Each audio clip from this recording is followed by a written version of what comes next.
dropping that knowledge on you. I could not make this shit up. With Kev Nash. Oh, Hercules. DJ Killer Kev. This is good. Hey, Dizzle. Let me tell you, boys, you can't make that shit up. The Inside. Real deal, straight up. Are you crazy? Hottest stories from the world of hip-hop. This is ludicrous. It's the big boss, Rick Ross. What up, it's your boy Young Jeezy. You look tired, G. Sports. Some of those dunks are the most incredible dunks I've ever seen. And what's popping in the DYT. I couldn't make this shit up. I couldn't make this shit up if I tried. I'm sad that I lack the talent to make this shit up. Here's Kev Nash, DJ Killer Kev, and A Dizzle. You Can't Make This Up podcast, Kev Nash. DJ Killer Kev. Hey, Dizzle. Episode 499. taking over for the 99 and 2,500 on the way. Oh shit. Yeah, man. Bad time. So, Shit crept up. it fell in the summertime. Just bad time to plan something. So. Bad time. It be like that. It be like that. Well, like my wife's been telling me, basically since we've been trying to plan an event for the 500, to be perfectly honest, is about us brothers that's been dedicated to this pod, doing something and celebrating. Don't have to be about, you know what I'm saying? Even though we love everybody that check out the pod, the listeners and everything like that, it really is about us and what we cultivated organically, and you know what I'm saying, all the things that we do and the dedication to the pod. You know, I mean, shoot, I remember when your youngest was being created still. Yeah. And now I see y'all here living life. Obviously, Dizzle, little man, 3 years old. How old is little man again? Yeah, he's 3. Yeah, 3, off to school doing his 1-2 thing. You know what I'm saying? Homes have been purchased since this pod has been created. You know what I'm saying? Yeah. So it's been a lot of things. Promotions have happened. You know what I'm saying? Yeah. Life been lifing. So, you know what I'm saying? It's definitely something for us to celebrate, but we'll do more of that next week when we officially hit 500 episodes. As we always do on the pod, before we get to things that happen around. I'm trying to get, hold on, man. I'm trying to get back in the stew. What's the stew looking like on the We may not be able to have a party, but can we get in this? Can we get in the stew? Yeah. Can you get away to get in the stew, Pops? That's the question. Oh yeah. Okay. Or you gonna bring them with you? No. There'll be no pod. He'll take over. He'll be running around the hall. Hey, the station. Pull up. It's whatever. We can schedule an in-stew pod, face-to-face pod. It's whatever. It's whatever we want to do. Time, I'll bring the basketball. We can settle a lot of these debates. Get a lot of clips. Contest. A lot of clips. Some content. I'm with it. Let me start stretching. Right. You're gonna have a lot of scenarios. Would you take 10 shots for 10 million or 10 years in jail? We'll find out. There we go. Hey, we will schedule. We will schedule a live in-person pod, us brothers, for the 500 for sure. Let's lock in. All right, let's check in with the fellas. How was the week? Dizzle? We let you go last, Kev. You was out and about, boy. But, yeah. Kev last this week for sure. Yeah. Nah, man, it's been real chill. DJ season, done with all my vacations for the year, so it's back to the grizzy. Man, I gotta give my heart and blessings to all the folks that were affected by the floods, boy. It was flooding out here for real. So I did a wedding out in Centerville. Never been to this spot before, but very good venue. I think it's called Benham's Grove or Boehm's Grove or something like that. Very cool spot. But the couple, actually, their basement flooded the night before their wedding. So morning of, the bride is off trying to get prepared. They've been up all night because they had to evacuate at 3 a.m. The groom pretty much put together a video montage of him restoring their basement the morning of the wedding. Damn. Gave a nice speech to his wife, like, whatever we go through, I'm here to handle it regardless. Like, he was really in his bag. Almost made a brother tear up, but I'm like, they still went through with the wedding. It didn't even go the wedding didn't even really go smooth. The bride going down the aisle, her veil fell off. they trying to scramble to put it back on, and she's like, "Fuck it," and just kept it pushing. Thugged it out. Literally thugged it out, and that was pretty much the testament of the night. So prayers out to them. They got a GoFundMe going a lot, and I've seen a handful of people in that Kettering area that's had floods. You know, the studio. How's the studio doing? Y'all in the same spots where I was seeing a lot of the floods? Yeah, with the studio, the station is good. Obviously, with the flooding where the towers are, where some of the towers are, you know, a lot of that grass is just mud, and like we know that like year after year, the towers continue to sink. So when towers aren't as high, the signal can't travel as far. So, you know, the big company, the corporate, they know. So up to them to cough up said dollars to, you know what I'm saying, raise that back up so we can get the clearance that we used to have, you know what I'm saying? But like, yeah, like, you know, I hear a lot of people talk about like, oh man, the radio doesn't sound as crisp, we can't get it in this area.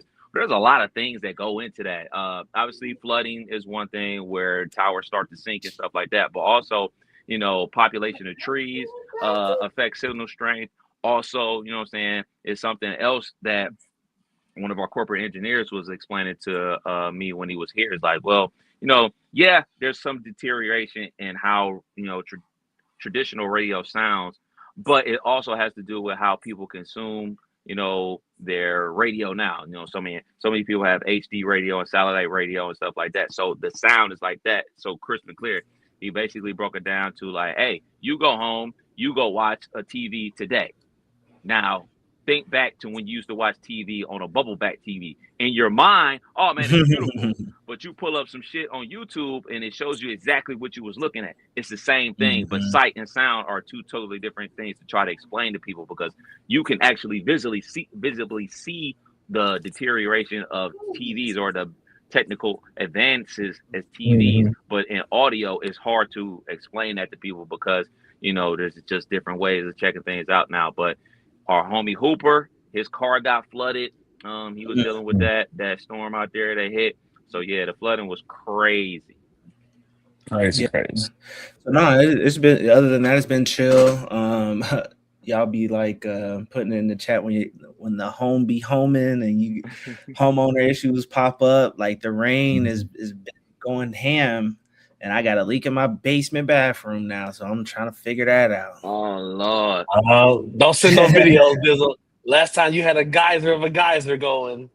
Yeah, it's a drip. It's not that bad. This is a drip. But we gonna figure it out, man. Hell yeah! Put a little duct tape on it. Shit, I'll go ahead for your boy. Pretty much the same, man. Grinding.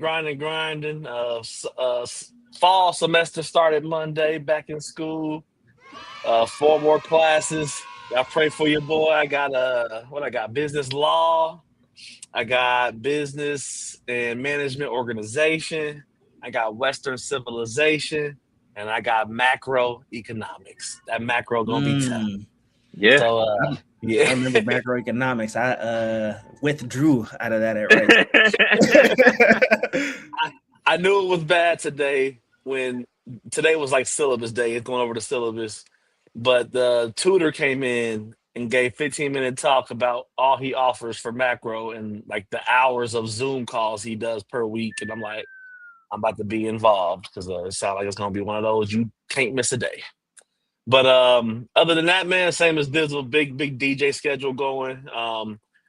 This weekend I'm off, and then I got to do a club night at Meek's Lounge Labor Day weekend. That should be dope. I got a call that I'm pretty much feel like I can announce. I'm doing a alumni UD event the following week on the 12th, and I just had an inquiry last night for the 19th, so hope that goes through. But people still hitting your boy up and still rolling with the gigs. And then the last big thing that happened for me was my oldest already came home, man. So look at the smile on his face. Yeah, that was a nice surprise. Garage door open. We kind of looking around. She walk in like, what up?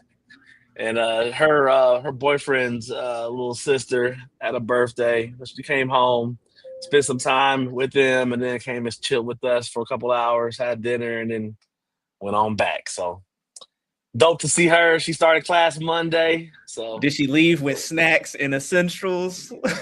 nah, she didn't. She good. She didn't take nothing with her. She went to her room, maybe grabbed a couple of things she wanted out of there, but nothing like it wasn't no reload. She pretty much Yeah. good. She doing all right. I had a hefty amount of Chipotle points that I don't have no more because she's been using them out there. But but all is well, man. Everybody's rolling. Kia started school this week. Carmen starts later on this week. So all is well. Everybody back in their shit. So it's just grind, headed towards the fall. But football season close and all that. So this is my time to get grinded. Yeah, how you holding up, Pops? How you doing, man? How you doing? I gotta Oh, check in I'm here. all Check in right. with y'all parents that send y'all kids away to college. One of my best friends, his son, he moved into Wright State on Thursday. I rap with him and his wife. Shoot, we've been friends since we've been in elementary school. You know what I'm saying? He's doing way better than she is. Yeah. And then obviously my homie Drake from the station, his son is away at college as well. He's like, man, my best friend is gone. So how you holding up, man? How you holding up? I'm doing all right. That's definitely my ride or die. That's my little mini me. I ain't got a haircut in a month. I guess depression is kind of real. I've been struggling, but all in all, I'm doing good, man. She's doing well. She's checking in. She ain't just like going days without checking in and seeing how her day is going. Even if it's a 5 minute phone call, it's better than nothing. So it's been everybody's kind of got past, I think, the sadness of it, and now it's just like we in it and excited to see where this goes for her. So Dope. Love to see hey, it. Love to what you see do it. this week? Nigga, I'm I tired. About. I ain't I'm seen one of those tired. canned fresh cuts in a minute. You had the crispy going. Yeah, A we crispy cut. had to go get fresh. You know, me and the wife, we jumped on that bird, went out to Vegas to check out Jeezy, Legend of the Snowman residency, man. It was absolutely amazing. But before it was amazing, it was a monsoon. Obviously, you know what I'm saying? We flew out of Cincinnati. And flying out of Cincinnati was a lot easier on the pockets. So we decided to fly to Cincinnati instead of flying out of Dayton and not have to deal with like 3 layovers before we got to Vegas. So, you know, that flight left at 7:30 in the morning. That means obviously you got to get up at 3:30 in the morning. Yeah. Got up, things are running smooth, packed the car, jump in the car. By the time we hit 75, buckets of rain the entire ride down there. So, you know what I'm saying? We go Yeah. from doing 70 miles an hour down to like 45 miles an hour. And when you got somewhere to be, that clock Yeah. moved fast. Like, nigga. And then, like, everybody obviously always talks about how Cincinnati Airport is in Kentucky. Well, it's right over the bridge. That was probably the longest 15-minute drive over the bridge in my life. We get there, we got to park, we got to hop on the shuttle. So, like, by the time we get to our terminal, they're already boarding. People is already. We was like one of the last people to get on there, and by the time we hit, we hit the click clack on the seatbelt. Prepare for takeoff. I was like, nigga, Made it. So, you know, we get there. Shouts out to Big Bro. We crashed at his spot. He played. Do y'all got like TSA pre-check or anything? We don't, and you know, and it's my fault. It's my fault we don't have it because I'm just eat that. I'm not a procrastinator, but it's just certain stuff like that just be out of sight, out of mind until you need it. And shoot, this summer we definitely needed it because we definitely been getting out and about. So, you know, and we already talked about it, and that shit worth it, bro. The best thing, man, because we used to have to get to airports 2+ hours early. Nah, not at all, man. We may get there an hour before our flight and just walk straight through, especially the bigger airports. Yeah. The line difference be crazy. Definitely. It's definitely on the to-do list. I gotta lock in and get that shit handled. But you know, like I said before, man, shouts out to Big Bro. He played host to us for the weekend. And you know, Big Bro is you know what I'm saying, very particular about his lifestyle. he's not a people person, even if it's me. So, you know, him putting up with me and Shayla for 4 days and ripping and running, dropping us off here, dropping us off there, picking up tuxedos, dropping us off there. Always tell him appreciate the love and the hospitality, everything like that, man. But we went to the Aces game, got to see Asia Wilson put up some buckets, so that was cool. The arena that they're playing is super nice, and it's like perfect size for a WNBA team. You know, you see like on TV, like the Chicago Sky playing at the United Center, and like it's, you know, 15% packed in there. Or, Yeah, you know what I'm saying? Before Caitlin Clark started playing for the Fever, they played where the Pacers play, and there would be so many open seats and stuff like that. This arena, perfect size because it was completely packed. It was super loud, super entertaining. They got a dub. Did that on a Thursday, but then the big night obviously was Friday. Pulled up, you know what I'm saying, to the spot, and everybody was suited and booted. It's a funny thing.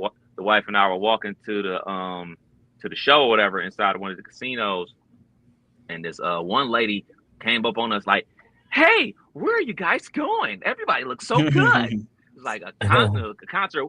You guys are going to see Barry Manilow or something? Like, nah, nothing like that. Nothing like that. Last time I checked. Yeah, we are about to trap or die. That is what we're on. Spend money on merch per usual. Got a couple drinks. Shouts out to DJ Drama. He killed it. The other DJ, I can't remember his name. He killed the set. And then when Jeezy came out, man, he did about 90 minutes, man. 90 minutes strong. It was just amazing, man. No special pop-outs at this show, on our show, but I know the next night LeBron was there. Draymond was there. Master P came out and performed on Saturday night, but that wasn't our night. So we got kind of like, you know what I'm saying, the quote-unquote stock show, but it was still worth it, man. Everybody in that joint singing every song, word for word. Then on Saturday, me and the wife hit the strip, and man, it was so fucking hot. Hot as hell. Not as hot as it was when we got married out there. When we got married out there, it was 117. While we was out there this weekend, it was like 107. But you know, you kind of like get in and out of the casinos. You kind of veer, you know what I'm saying, do the whole experience of being in and out of the casinos. But they're doing so much construction out there and building a new hotel. You have to go outside. So we got caught at this one traffic light trying to cross the street. Nigga, we stood probably about, I don't know, 7-8 minutes. Like I got sunburn on the back of my legs. That's how hot it was. It was scorching out there. Damn. So after that, you know what I'm saying, we finally got back to Big Bro's crib, showered up, did this authentic Italian restaurant. Fire spaghetti and meatballs. Fire. Did that, and then shoot, on Sunday we had planned to go to the Sphere to check out the Wizard of Oz in new color, but we were so beat, we just chilled on the couch all day long. We chilled on the couch and watched Netflix all day. Copped that bird, 10 p.m., aka 1 a.m. our time. Landed back in Cincinnati at 5 in the morning. Drove back to the city. Got home like 6:30. And normally I would just crash for the rest of the day and do nothing. But I had to do a report for work at noon. So I took a little nap, woke up, did my report, and just vegged out on the couch the rest of the day, man. But I know Jeezy announced that, you know what I'm saying, he's extending the residency. Got some other big dates. Shoot, New Year's Eve is a big date. So he's basically doing like 4 shows a month out there, or 2 shows a month, I should say, throughout the rest of the year. So, yeah, man, if you have the means, if you have the time, I highly suggest it, man. One of the best concerts I've ever been to, for sure. Dope. What was because you done been to about 5, 6, 7 shows just this summer, man. What would you say is your favorite one? Funny enough, me and the wife were actually just talking about that, trying to rank them. And here are my top 5. Oh, you were prepared. Yeah. So we're gonna start at number 5. We're gonna go Usher and Chris Brown up there in Cleveland. Dope show. Obviously being in the hometown, got to go see moms and grandma. Took the nephew to his first concert. So Chris Brown, Usher at the number 5 spot. One that I didn't expect to be this high in the rankings. Baby Keem at the 4 spot. Baby Keem show was a fucking blast. All these young white kids in there saying nigga every 5 seconds. I could have choked somebody, but you know what I'm saying, I kept my cool.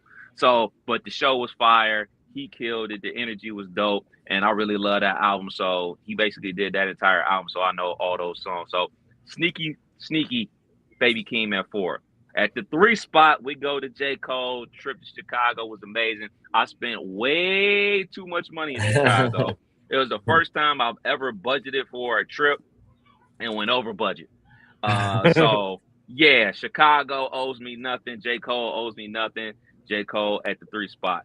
At the number 2 spot was this recent trip to Vegas. Obviously, if I was factoring in the fact that I got to hang out with my big bro for 4 days, it would go to the number 1 spot. But I'm only factoring in the show, but it's a solid number 2. By far, it's the number 2. Suited and booted with the wife. Obviously, normally when you go to a concert, it is grab me that T-shirt, grab me them jeans, grab me a hoodie. Let's do this. No, not for this one. Suited and booted, fresh, and it was fire. Just a dope show. But hands down, the number 1 spot goes to Hov. The number 1 spot goes to Hov. I mean, Jay-Z, Yankee Stadium, Beyonce coming out, Alicia Keys. I mean, it was top tier. Nas coming out, Memphis Bleak. So Jay at 1, Jeezy at 2, Cole at 3, Baby Keem at 4, Usher and Chris Brown at the 5 spot. You was outside, boy. Concert season is officially a wrap. We're done with concert season for your boy. Even though, shouts out to the wife. She just got home. I'm sure she'll hear this. Now, Wu-Tang Clan and Bone Thugs are at Riverbend next Saturday. I've never seen Bone in concert. I've never seen Wu-Tang in concert. I really want to go to the show. But we both hate Riverbend. Riverbend is a pain in the ass traffic-wise, going in and coming out, but I've never seen the Wu. I've never seen Bone in concert. So it's like, and that's the first day of college football, and I got an event to work that day. I'm not even 50-50. I'm like 25-75. Right? If I make it all the way up to 50-50, I know I'm going to go. But right now, I'm sorry, Wu. I'm not going to be able to make it. That Thursday before, you're going to get that energy and be like, I'm out of here. Yeah, man. Yeah, man. But that was that, man. It was a dope trip, man, for sure. That's dope. Dope. Man. All right, fellas, let's jump into these topics. Killer, what's popping in the world of sports? What's going down? Man, always starting with hoop talking. We got something to talk about, man. We got to have conversation. Klay Thompson signed with the Miami Heat. That means they have, in my opinion, one of the better defensive teams. I mean, they got Hardaway, they got Bam, they got Giannis, they got Klay, they got Portis. I mean, this team could shock some people. What's your thoughts on the Klay pickup? Is because all he do is shoot and play defense, and that's what they need. So. I gotta check that 3-point percentage from last season. So I'm literally pulling up the stats. Yeah, I'm pulling up the stats now because Klay ain't played for a few years. It looks good on paper, but he's definitely at the tail end of his career. You heard it in his press conference. Like, he knows his role has changed and he's ready to prove it because last couple seasons ain't been there. He only averaged 11 points, shot 39% from the field. He'll be all right. 38 from 3, but that's not the alarming part. The alarming part is only 76 from the free throw line. Like, Klay is like a 95% free throw shooter. What's up with that? Mm-hmm. He played 69 games. The year before that, 72. So that's quality. He's available. Sure. Decent pickup. You know, they didn't spend a lot of money on him. They need shooters. They got better with that pickup. Yeah. I think so, no damn body else on the team. Right. Do they give Philly a run for their money? Are we still liking Philly out the gate? No. Yep. No. Okay, I agree. So, with that said, let's move on to DeMar DeRozan because it's kind of the same topic. DeMar DeRozan, he signed with the Nuggets. So, is this the same? DeMar DeRozan still got some juice left? He definitely got more juice than Klay. Let's see how old he is. 37. Woo. I ain't mad at it, 37. man. I feel like they had to scramble and get something for Jokic, or I feel like they've gotten worse over the years, losing key pieces, losing KCP, was Yeah. Bruce Brown. Michael They Porter. lost Michael Porter Jr., who turned up this last season. Man, I ain't mad at it. DeMar got a good shot at competing, getting out of Sacramento, getting out of the Bulls. There's your chance to, spend these next 2 years, see what you can do. Yeah. My biggest thing for the Denver Nuggets, I think, for them to get back to where they need to be or want to be is, and it's maybe just biased, Deron Holmes has to replace Aaron Gordon in that starting lineup, and not replace him as just like, all right, man, you're the starter now, but he has to get good enough to replace Aaron Gordon in that power forward spot. So, you got to get younger, you got to get more athletic, you know what I'm saying? And stuff like that for them to actually make a dent. I don't think them picking up DeMar is gonna move the needle. It's gonna move the needle as much as Russ did when he played for them. Yeah. So I think this will help the Nuggets ultimately, but I am concerned with the age. But it brings up a question about our next topic because Mr. James Harden turns 37 tomorrow. And our Cleveland Cavaliers decided to sign him for a 3-year, $97 when DeRozan just got 1 year, 3.9. Is it that much difference between DeRozan and Harden in their abilities at 37 years old? Because I don't think so. And I'm not happy with Cleveland signing this motherfucker for $97 million. It's crazy. Big money, And man. a player option and a trade kicker on top of all that. So what's your thought? The playoff performance that James has had, I feel like this is a super player-friendly deal, man. James has got to get the monkey off his back. We've seen too many more turnovers than field goals.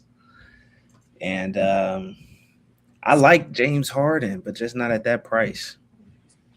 I like James Harden, not at this age. Like, James Harden when James Harden used to have braces, when he had the fro hawk and the beard, and he was dropping 40 a night on 50% shooting, hitting 20 free throws a game, foul baiting.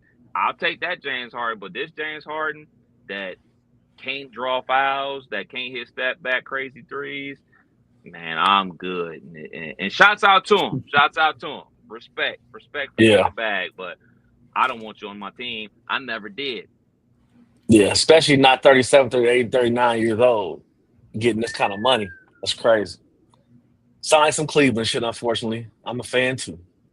Also, moving on, man, American business leader Mark Stad has completed a deal to become the controlling owner of the largest shareholder of the Minnesota Timberwolves and the WNBA Minnesota Lynx by buying the majority of co-owner Mark Lore's stake at $4.5 billion. Cats are spending money today. I ain't gotten gas $4. I don't know where these cats getting this money from. Shit. I need to get in the Billy lane. What you think? Think this is a good move to buy both? I mean, with the Dub, I think the Dub in the next 5 years is making a lot more noise than it even is now. And Minnesota has a chance to be in that conversation of one of the best teams in the next 5 years. So this might be a good ROI. What's your thoughts on this co-grab by one person? Hey, man, these big business moves, when you start to see, business dudes starting to buy WNBA franchises, that's good for the league. That means, they're seeing value in it. So, yeah, man, I'm here for it. Obviously, Cleveland just announced their team is coming back with the siren. So I'm here for it. I think this is a great business move. And obviously, he's a billionaire, so he's made way more better money decisions than I'll ever make. Right. Get in now. They got Olivia Miles out there balling, MVP status. I think they're gonna win here sooner rather than later, and that dollar gonna go up, boy. Yeah, I mean, and they're a winning franchise. I mean, obviously Maya Moore was leading some championships back in the day, so they used to win it. So, hey, spend that shit. Right. Also in the NBA, man, Minnesota is going to retire my guy Kevin Garnett's jersey on February 28th. Kevin Garnett, career numbers, man. Career stats. He did 21 seasons. That's a crazy. Let's see, career. Let me pull up the career averages. Let's see. Career average 17 points, 10 rebounds, 3 assists in 21 seasons. Well deserved for KG, man. One of the most he was one of the most vocally like stood on his own two type of guy. You know, he talk his shit and he'd back it up. He would get in people's heads. He would take over games, and he was one of my favorite, PGs power forwards coming up watching. Along the way, he was fire. So, shouts to KG for getting that nod by Minnesota. Anything y'all want to add? Shouts out to KG draft class in '95. I remember when he kind of like broke on the scene at Farragut Academy in Chicago. And some of those highlights, it's like you talk about dudes dunking on folks. Like he was yamming on folks. Like his whole high school career, obviously came to the pros fresh out of high school, skinny as a bean, still thin as all get out, but he was down there battling with Shaq at probably like 200 pounds, Shaq at 350, and he's just a dog, man, just a dog. Shouts out to KG. Yeah, for sure. I do got a question though, man. Oh, yeah. It's not on the list, but while we talking about basketball, what's y'all thoughts on the Enes Kanter versus the WNBA, man? We ain't talked about it. They was getting lit. What was this, earlier last week? He pulled up to the game. Yeah. Get kicked out. Yeah, on the weekend. Yeah, man. Weird, to say the least. I mean, not too many 7-footers walking around with the definition of women on their chest. And trying to fight for that. It's kind of weird. And you played in the NBA. You was mid at best.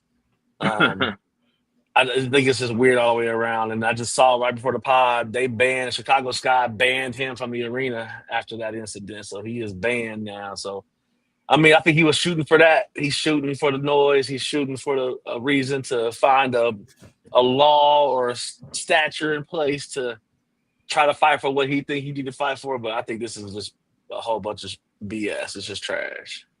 Yeah, man, that dude got the energy that he wanted. He was looking for something to get thrown out for. He was looking for the publicity for, his quote unquote cause that he's trying to fight for or whatever. I mean, me on a personal level, I think this whole conversation about, trans women playing in the WNBA and trans women taking over women's sports and stuff like that.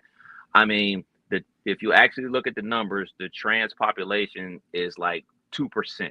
So we're worried about 2% of the population that could potentially play women's sports, while there's actually, not only trans women, but naturally born women being abused every single day by spouses, and there's homelessness and things like that are going on. This is a distraction from what's really going on, the real issues in our country. But we got people out here like him and Royce O'Neal saying, well, I'm a woman, I want to play in the WNBA. Well, Royce O'Neal, you couldn't play in the NBA because you were scared to get on the airplane. Right. Shout out Royce to Royce O'Neal. My bad. Pardon me. He is currently married to your high school sweetheart. Well, not high school sweetheart, your high school crush. For sure. Man. It's a situation where definitely taken away from how great of a WNBA season is going on right now. Game. Yeah, Caitlin been balling. So, how do you think it's going to play out? Because I feel like I've heard the WNBA say that him and Royce White are ineligible. They haven't officially came out with the black and white rules of it. Right. How do y'all think that's going to? I think it's obviously a touchy situation because. And this is a quote from people that cover the WNBA. The WNBA is a queer league. There's a lot of women in the league that are lesbian and stuff like that. So like a lot of them have like kind of like the same fight, and they are looking for equality. So it's definitely a touchy subject, not only for, saying us to even talk about, but that league itself, you know what I'm saying? And everything like that. So it's definitely a touchy thing. So I feel like if it was actually a serious trans person, trans woman wanting to play, then it would be a different story. But these dudes are not serious. It's not real. Like, you're not really trans. You're just saying it. And Right. I just think, like, you need to just go on somewhere. Like, if you're really a trans woman that's trying to play, then yeah, okay, we got a conversation. But y'all niggas go somewhere else. Go play in the Big Three. Go play some pickup basketball at the YMCA. Right. For sure. Well said. Well said. Like, Moving on to some NFL talk. The Browns, man, they named Deshaun Watson their starting QB over Shador Sanders. Shador will open the season as the backup.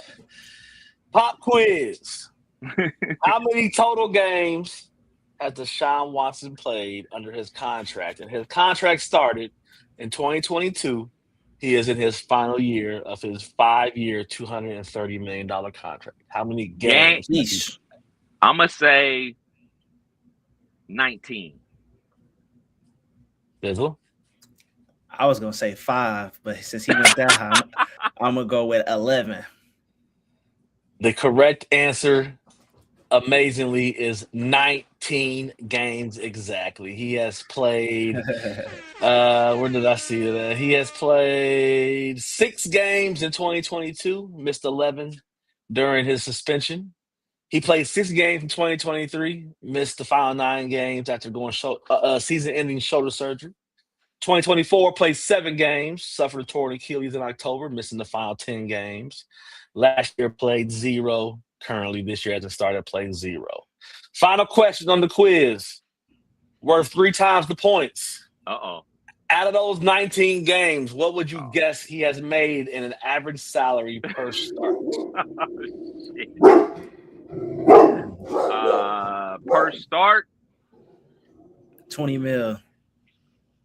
I'm gonna say 8 mil. 12.2. Damn. So he's got 230 million fully guaranteed and really only earned about 12 of that.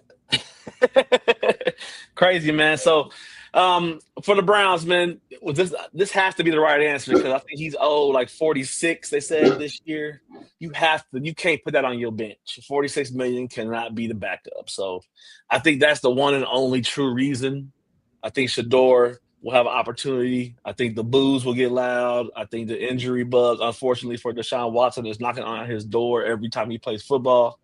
So I'm just concerned about his longevity and a whole 17, 18 plus playoff games if possible. So I think Is this there no is it for world where Deshaun. they win? Like he was Deshaun Watson not too long ago, bro. Like no scenario as him just balling out going crazy. Mentally he's cooked. Yeah. He's cooked. Yeah. And I got multiple takes on this. One, he's mentally cooked. 2, the Browns are going to lose the first game of the season at Jacksonville. They're going to lose at Tampa Bay. Then they're going to lose their home opener versus the Panthers. And then Shador will start the next game on Thursday Night Football versus the Pittsburgh Steelers. You start Deshaun, and then you break a glass situation with Shador to keep the fan base engaged and keep people coming through the turnstile and buying $15 beers. Like, that's what you got to do. Because guess what? If you roll out Shador in that situation and then you have to turn to Deshaun, people not going to come through those turnstiles because they don't fuck with him. Like, it's just as simple as that. And this whole tirade that he went on in the post game talking about, saying how hurt he was about them cheering when he got injured. Absolutely. It's messed up. People shouldn't cheer when people get hurt.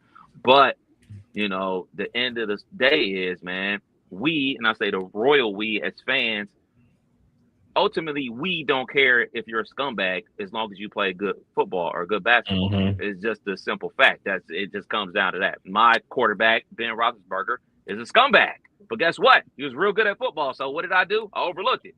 Hey, RIP to the late, great Kobe Bryant, but he was accused of some crazy stuff. Guess what? He went out there and dropped 50 and won championships. So, oh well, man, crazy world. We just turn a blind eye to it. That's the facts, man. They gonna love you when you ball out. You don't ball out, they gonna hate you. It's simple as that, man. Fans gonna fan. It just is what it is. Yeah. So And one more thing. Oh. Shouts out to Shador. I'm not a Browns fan, and I also don't think Shador is a real good quarterback. But shouts out to him for his level of maturity in this whole situation. He's way more mature than Deshaun Watson. He's way more mentally strong than Deshaun Watson has been throughout this situation. He's waiting in the cut, waiting for his opportunity, and just what I'm saying, not a Browns fan, Steeler fan. I hope he stinks because I'm a Steelers fan. But Right. what I'm saying, a minuscule of me hopes that he does well when his opportunity presents itself because he's handled himself such a great way. Because that's all that we heard about him coming out of the draft. He's immature. He's this. He's that. He's that. Well, he's been quiet as a church mouse, and he was actually, quiet in college outside of being a brash person. But like, what professional athlete isn't brash, isn't confident and stuff like that. So shouts out to Shador for handling this like a professional. So many other people do not handle these situations as well as he has been. Yeah. So yeah, also in the news with the Browns, man, this is pretty wild as well. Former Browns tight end Daquan, I'm assuming Daquan Wright has committed to LSU. He will make the move to Baton Rouge after he clears waiver in an unprecedented move, ruling by the court, making him the first player in history to enter the NCAA transfer portal while actively on an NFL roster. Let me They get basically, That's definitely a Dizzle thing. get that money. Hey man, get my roster spot, man. Go. Who's hiring? LSU. Let's get it. It don't matter where, bro. Like get your money, man. They calling this retroactive eligibility. A recent court order ruled that players in Wright's position were wrongfully denied a fifth year of college eligibility by previous NCAA rules. The court granted them an extra year. So then the loophole comes where the court opened a special week-long transfer portal window, and his agent went ahead and threw him in there while he was still actively dressing for the Browns, and then talked the Browns into the waiving him so he can go back to college.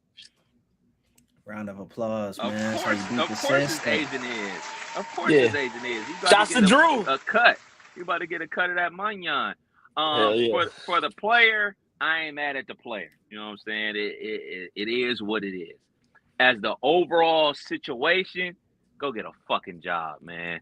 Go get a job, man. Go get on the practice squad. Go work at fucking Starbucks. Go freaking work at Amazon. Go use that degree that you allegedly got. You know what I'm saying? Go do something, man. Go do something, dog. Like, you're rigging the system. And if LSU wasn't the most hated team now, oh boy. Yeah. Man.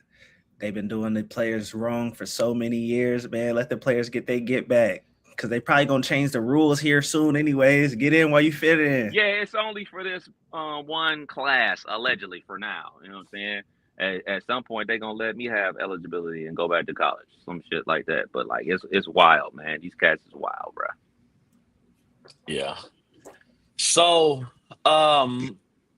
speaking of wild, Cincinnati Bengals rookie cornerback Sierra Wright left the team during August of 2026 to be an actor. He is already an actor, but he went to fulfill a movie role.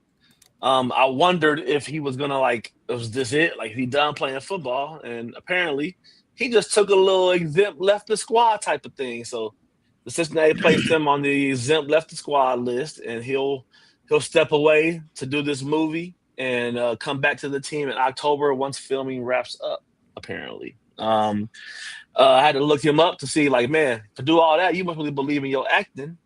And he most notably played LeBron James' older son, Darius, in the 2021 film Space Jam. So he must be outside with it. And the article I read said he's been doing, acting in high school, college, the whole shebang. So this is a part of his life as well. I think it's dope the Bengals let him kind of do this and step away and and fulfill that, dream of his, and football is a part of his dreams too, and be able to come back to that is dope. So shouts to the Bengals. Now this is fire. That's dope. Yeah. Now he went undrafted, but from everything that I've read about it, like the Bengals really like him. Looked like he was gonna make the team or at least make the practice squad.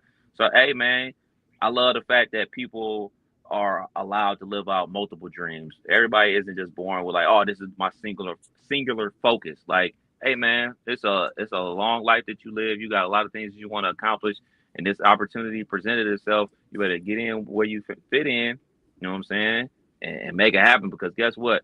You know what I'm saying? Denzel like 75 and he's still out here acting. You can't play football forever, but you can act for a long ass time. Shout out to him. Respect. Yeah. I'm curious to see what role it is. He said it was a major role or major movie and a leading role in that. So yeah, I'm curious to see what he got going on. For sure. Right. Speaking of trying to live out your dreams, this one didn't go as well. 49ers owner Jed York responded to an ad on a prostitution website for a $140 sexual encounter. Shit went up $100, I see. Before being arrested upon arriving at a mobile park in East Palestine, Ohio. As part of a human trafficking sting operation. What is the owner of the 49ers doing responding to ads and pulling up in Ohio for the $140 hookup? There had to be. I've forced shot to shot smoke. We did a tour. I've been to San Francisco. There's $140 worth of that out there too. I don't understand what's going on. This man just put himself in the hot seat for no reason. What's your thoughts? Make this nigga sell the team. Yeah, Think about the paint, bro. Look, man, I'm sick of these owners getting away with everything, bro. I'm just so sick of it, dog. Because if this was a player, white or black, they would be getting railroaded every single second on ESPN. I'm sick of this, bro.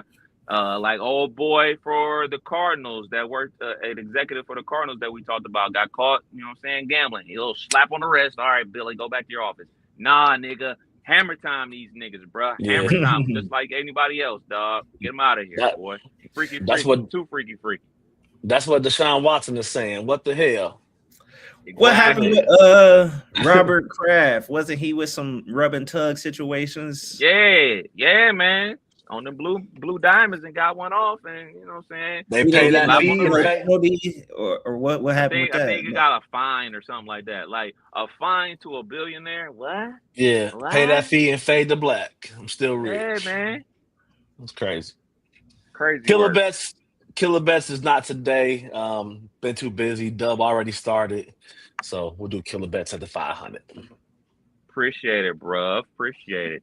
Dizzle, what's popping in the world of entertainment? What's going down? Man, let's start with the RIPs, man. We got a few RIPs going on.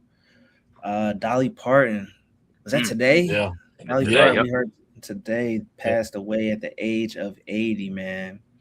That's the one we need to have the flag half staff for, because she cared about the homeless, she cared about the hungry, she cared about black folks, she cared about everybody. And she was doing this shit since the 60s, had her first hit in the 60s. Like, come on, man. We got to give her some love. Respect to Dolly Parton, man. I remember seeing her in that. Uh-oh. I think Kev faded to black on us. Kev definitely faded to black. I do, for one, just went to Dollywood earlier this year. Didn't really put two and two together that's her spot. You know what I'm saying? Right. I'm like, oh, damn, she got her own resort style situation. So, man, legend for sure. She performed, was it just last year, Thanksgiving or something? Like, you know. So. She had tours going on this time. I think she just released a video like a week or two ago, talking about doctors said she couldn't go, and like she was still trying to fulfill her musical journey, and sad to see her go. She was a legend in country music for sure. You back? Anything on Dolly, Kev? R.I.P. Respect. Acting Yeah, career too. Movie 9 to yeah, 5. Go check it out. for sure. Another RIP got to give to Michael Wright, man, best known as Eddie King Jr. in the Five Heartbeats movie. Reportedly passed away at the age of 70, according to the co-star Leon Robinson. Michael Wright, he also starred in Streamers, Sugar Hill, and then Money Talks. So, like I said, man, Legends gone too soon. Five Heartbeats is a classic. Can't Indeed. nobody sing like Eddie King Jr. It was probably like about 3 years ago where I found out his name was Eddie King Jr., not Eddie Kane Jr. Yeah, That's what I thought. Shouts out to him. Kang. Legendary role. yeah. Yeah, man. Dude got to give prayers up. Quality Control co-founder Pierre P. Thomas. He's been hospitalized after having a heart attack earlier this week. I don't think we got any updates as of now. Did y'all hear anything about P as of recently? I heard It of was some actually improvements. go ahead. Go, bro. Yeah, y'all about to say I heard just today.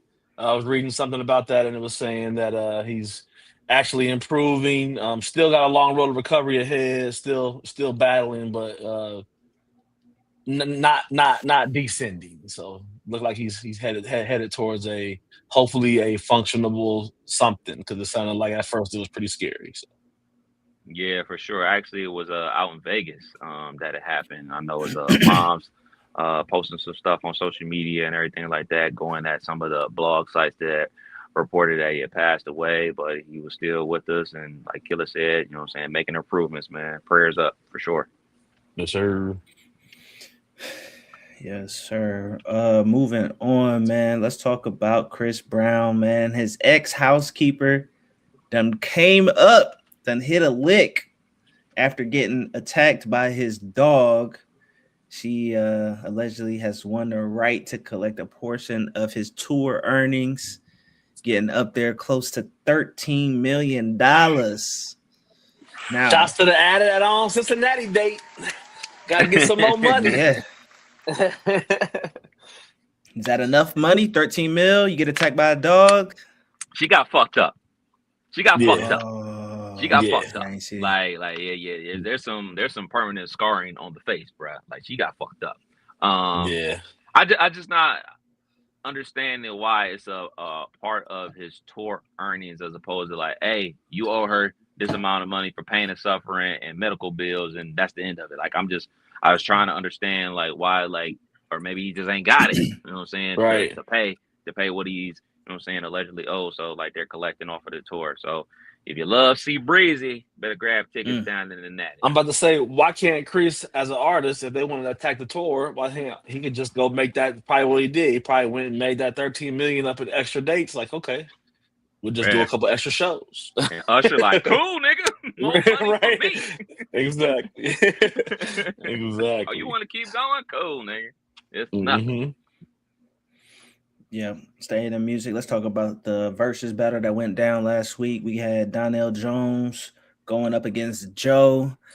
Kev, you got to report to the front. I think you picked Donnell. Me and Killer was like, nah, I think Joe got this one in the bag, man. So what happened with your man Donnell Jones? So obviously I was unable to watch it live. I was out there on the left coast doing left coast things in Vegas and stuff like that. But I did catch some of the highlights, and the highlights for Joe were high, and the highlights for Donnell Jones were pretty low.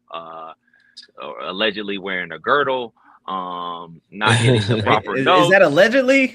I thought we confirmed that. I don't know. Shout out to my guy Donnell Jones. Actually met him in Miami. Cool dude.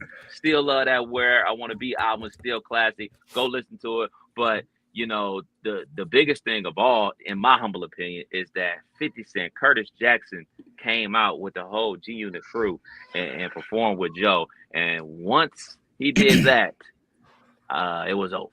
It was over. Big Rich Town. I want to get to know you, all that shit. Yeah. Shouts out to Joe. Respect.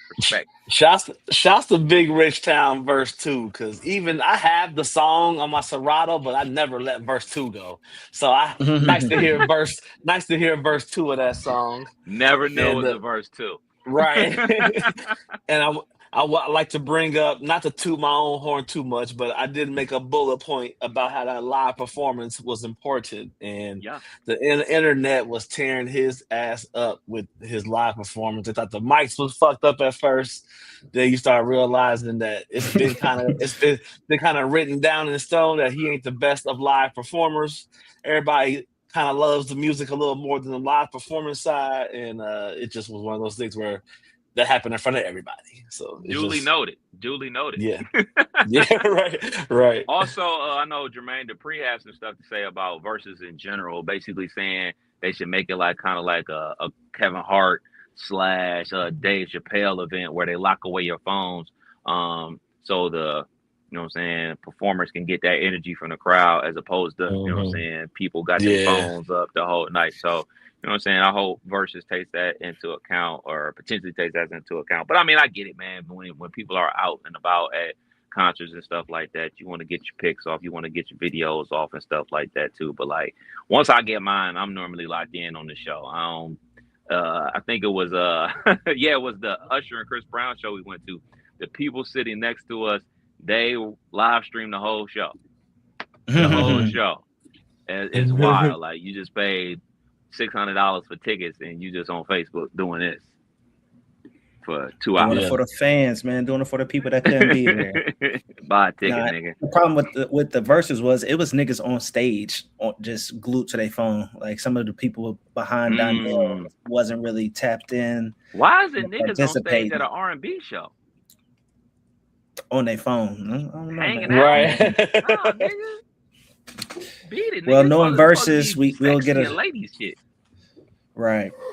We should be getting another one here pretty soon if they stick to their schedule. It's about to be getting cold outside, so I'm definitely down for some more verses. They've been doing it big this summer, this year for real. What else we got in music, man? The Game surprise dropped. Documentary 3, man, 24 tracks. I have not listened to them all. The ones I have listened to sound pretty cool to me. Have y'all checked out the new album from The Game? I have not listened to it all the way through. The Game is a rapping ass nigga. I always enjoy Game's projects. ... This whole him Kendrick stuff can go away forever. Like it truly can, man. It truly can go away forever, man. I don't care that you weren't on, you know what I'm saying, the pop out. I just don't care, man. I also don't care that Drake is your guy and you guys still make music. Have at it. Stop bitching. Stop moaning. Stop crying, man. Just continue to make the good music that you do. I'll continue to listen to it, but stop the bitching and moaning, man. Stop it, please. Yeah. You're better than that. As much as I enjoy the Game's music, I've never really listened to a full project, like as far as like start to finish. So I'll check out the hits, I'll skim through it, but I enjoy the Game in passing, if I'll say that. Like I never got into it. So he got a lot of features on there. He do have a song with Drake. Everybody, well, I know I went to that one first just to hear what that was about. The song is cool. I could definitely hear it outside. But Drake don't have a verse, man. He's just on the hook. And The Game came out and said that he actually took Drake's verse off of there to protect the West Coast. Oh, you say he lying? Pinocchio Jones, nigga. Stop the lies, bro. Stop it. I don't believe you. I don't believe you. Nobody's taking off a Drake verse. Like, come on, man. Drake may be down. I won't even say down bad. He may not be at the height of his popularity anymore, but everybody always wants to hear what Drake has to say. And if it was something salacious, people was going to be tapped in, and that means more streams for you. That means more money for you. I don't believe you. I wanted to hear it, man. I definitely exactly want to hear it. Reignite the beef. I'm with it. I'm with it. We got a few more here, man. I know last few weeks we've been talking about Wills getting mishandled. We got another one here. Notorious B.I.G.'s son, C.J. Wallace, is asking the court to investigate how his grandmother's will was changed just days before her death, pretty much cutting out the grandkids of his $200 million estate. And this was all handled by the estate's manager. So sounds like some foul play to me. You telling me the will changes, then she passes a few days later, and at that point the grandkids is cut off. It sounds crazy. Yeah, man. Shady business, bro. Music business has been shady, dog. I was reading a little bit about this, man. They basically changed her will 15 days before her passing. And then there's questions about the legitimacy of the signature, suggesting that she may have been pressured to, or it was forged. But we're talking about big money, like 50% stake in Biggie's catalog is 100 million. So I mean, we're talking about a lot of things for these kids and their futures that ultimately, I guarantee you, if you had an opportunity to ask Biggie who you wanted to go to, his children or his manager, I'm pretty sure you would say his children. So Exactly. tough. Yeah. Hopefully, CJ gets that win in court. Yeah, for sure. I mean, you know what I'm saying? And it's obviously a difficult situation. I mean, shoot, I know that CJ and Tiana, Biggie's two kids, their great grandmother is still here, but she's like 105 or whatever, and living like I want to say in Jamaica or whatever. But like, yeah, man, like how does something like this happen? And it all really comes down to like, you know what I'm saying, people having power of attorney to make those things happen. And it's just a sad situation all around. I Yeah. mean, you know what I'm saying? It's just like Killer said, when you want to leave this money that you've earned, you know what I'm saying, to your children. And you know what I'm saying, shouts out to CJ for fighting for himself and his sister. Yeah, sure. Hopefully it works out, man. Something we all been waiting on, hearing about for the last decade plus, man. It's Chris Tucker and these supposedly, allegedly sequels coming soon. We talking caught Chris Tucker live. He has confirmed that they are in talks, which is code for pay up or I ain't doing it. But they are in talks for Rush Hour 4 and Last Friday. Which one do we need, man? If we can only get one, which Last one, Friday. Last Friday. Okay. Last Friday. Last Friday. I just seen Mike Epps talking to him about it as well. Put the pressure on, man. Make this happen.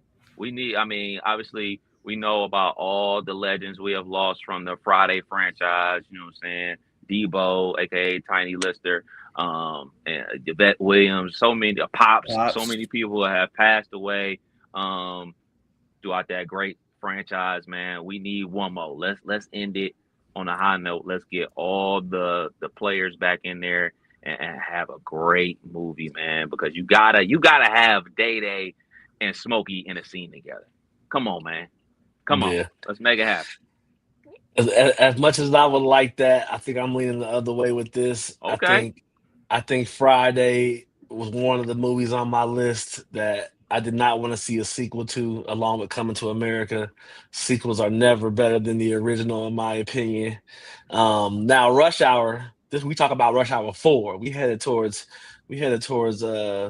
Fast and Furious numbers here in a second if they keep going. But Jackie Chan, Chris Tucker. The hilariousness of those movies. Man, they can't. What they gonna be running around doing, bro? You think Mike Epps saying, "Oh, he just got his ass beat by TK Kirkland"? Like he old as shit too. So Jackie Chan just turned 72 in April. Shout out to Jackie. He gonna be Mr. Miyagi out there for the movie, man. Maybe they need to film Rush Hour 4 first. And release the other one. yeah, and then you know what I'm saying, he just 6 months of work, man. You do 3 on that, then do 3 on that, and then boom. But just the last thing, just for all the names you mentioned that we lost are the reasons why I would not want to see, because those names were impactful into those movies, and the fillers for me, the ones we have left will do a great job, but like the missing pieces of it all would just be too much for me to like want to see it. What about you, Dizzle? Daryl's tapped in. He said Last Friday would be a good way to end it. For me, I'm gonna have to go with Rush Hour. I think we can get a Last Friday without Chris Tucker and it still be good. I would much rather see him in Rush Hour 4 and then still get a Last Friday if I'm choosing one or the other. So yeah, give me Rush Hour 4. Fair enough. I'll vote it again. Last one, man. We talking TV. Hillary Banks, aka Coco Jones. She is getting her spinoff, a Bel Air spinoff called Hillary. Is basically in development by Peacock. It's gonna follow her trying to become a social media chef out in New York. Kella, I don't know if you watched Bel Air, Kev. I'm pretty sure you did. For You sure. be tapped in to Hillary. Tapped I in watched the for sure. Tapped in, absolutely. I enjoy Bel Air, and it's Coco Jones. So I watched the first. I think the first 2 seasons of Bel Air. I'll probably check it out because, like you said, it's Coco Jones. But I'm more so like I'm more so just happy for her just to be able to still be rolling because her music management is terrible. oh, what So a bump. That's a good album, man. With no yeah, rollout. exactly. No So rollout. her music management is so bad that like she might as well just head on over to the tube and just ride the career out on the tube because as much as I like her music, like hearing her, hearing her songs and seeing her do her thing, I think that's the better lane for her ultimately because the music side, she put out too good quality stuff for it's not to be rolling. So. Yeah. Couple more, man. Not on the list, but a couple more spinoffs or reboots, as you say. The Varnell Hill show spinoff from Martin. Have y'all seen the trailer for that? I did. So yeah. I'm about to That say shit I look saw trash, boy. I ain't gonna lie to you. we on the same wavelength. That shit look Garbino, nigga. Shouts out to DJ OPZ as he would say Big Rumpke. That shit looks terrible, nigga. Oh God. I didn't like it. I saw that and the Avenger Encore trailer. I saw that just before the pod today. That's the one Marvel movie I've seen. I said to wife, I said, we going to see it? We going to see it? She said, what a money grab. Doomsday, let's get it popping. Yeah. Got my ticket, nigga. I'm in the building for that. That Varnell Hill looks terrible. And also, no disrespect, Tommy Davidson is a terrible comedian currently. He is not funny. We've seen him twice. Look, man, anybody can have an off day. So I always give people a second chance. But the 2 times I saw him, one at the Funny Bone, I chuckled twice. The second time we saw him down in Cincinnati, me and the wife walked out. This shit was damn. One of me and the fellas like funniest memories of our LA trip days was one of the years that Tony had his birthday. He always does a comedy show during that BET weekend. Tommy Davidson came on. His set was mid at best. Like you said, a couple chuckles, but most of the time it was like, And what made it so bad was Brandon T. Jackson followed that. And he got the repercussions of Tommy Davidson because Brandon T. Jackson got booed off the stage at the Laugh Factory, bro. I've seen Brandon T. Jackson before. He's funny. That shit, like, it was so bad. He was like, well, I'm gone, and just dropped the mic and like left. Like he got booed off the stage during that shit. I've never seen that type of energy in the comedy shit. It was Tommy Davidson's fault because he had them motherfuckers sitting there like yeah, nigga, you do a bad set, nigga. You better come out there with Chappelle. You better come out there with Eddie Murphy Raw days to get them people back on their feet. Yeah, man. Mad people, then you gotta change their mind quickly. So I take it none of us are gonna watch that show. I might watch it to see how episode 1 go, but like if it ain't pushing the energy, I ain't gonna make it through it. Now I did just finish Nemesis though. Nemesis is fire. I did just finish that today. Fire. Thumbs up. Shouts out to Wendy Raquel Robinson. She's starring in it. You know what I'm saying? I wish the people that's in it the best, but you're not about to get these 2 eyes on that show. I'm sorry. That shit looks terrible. That's it for entertainment, man.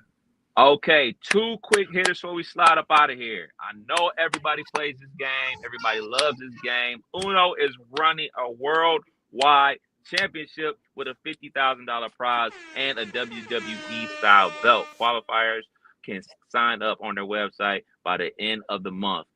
Who's the best Uno player in y'all family? We gotta figure out the rules, man. I saw Black rules, nigga. Okay.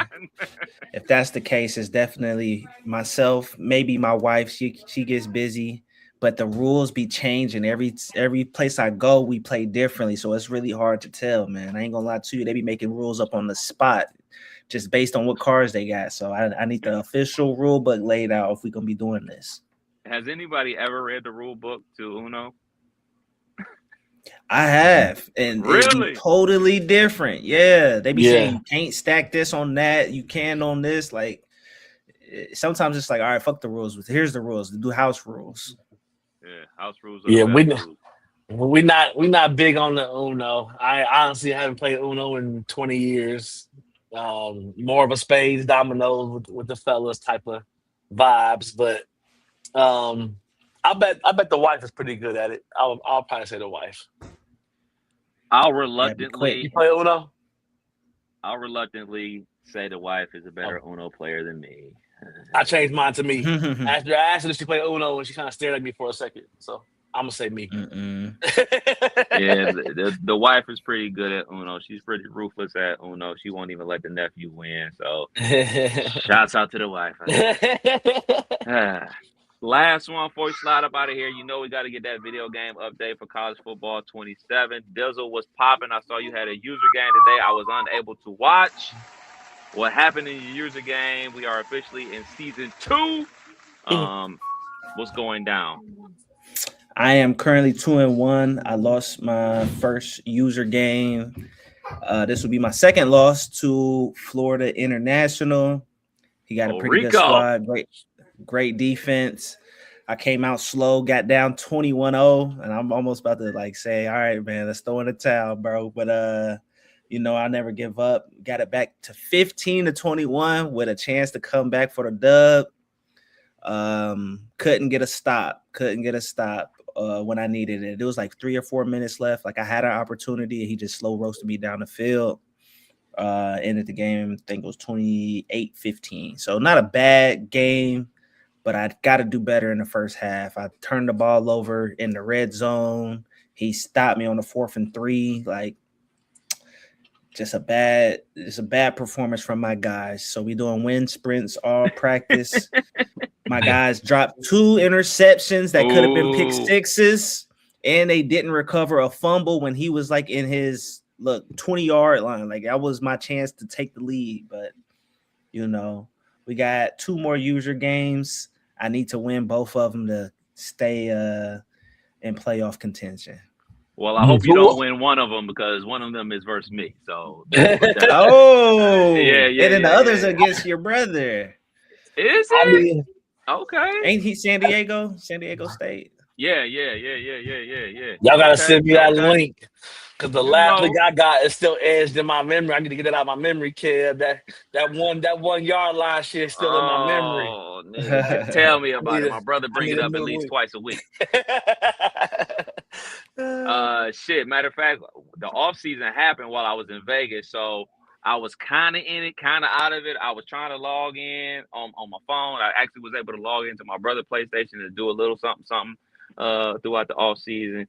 So my team wasn't completely depleted, but my team went from a 69 overall to a 69 overall. So I'm basically at ground zero and did not get any offers to go to any other schools. I think everybody's at the same school except for Larry. I think he bounced to Rutgers or whatever. So he's the first one to get to a Power 4 conference, man. So he definitely in the catbird seat. I was telling my brother, like last year's game, a user won every national championship. This year, computer has won one. So we are up against it. It is definitely a harder game than it was last year. For sure. Yeah. Got to get the passing down. You don't pass good, like you might be cooked. You don't pick it right. Definitely. Well, there it is. Another episode of You Can't Make This Up podcast. Kev Nash. DJ Killer Kev. Hey, Dizzle. We'll be back next week with episode 500. Yes, sir.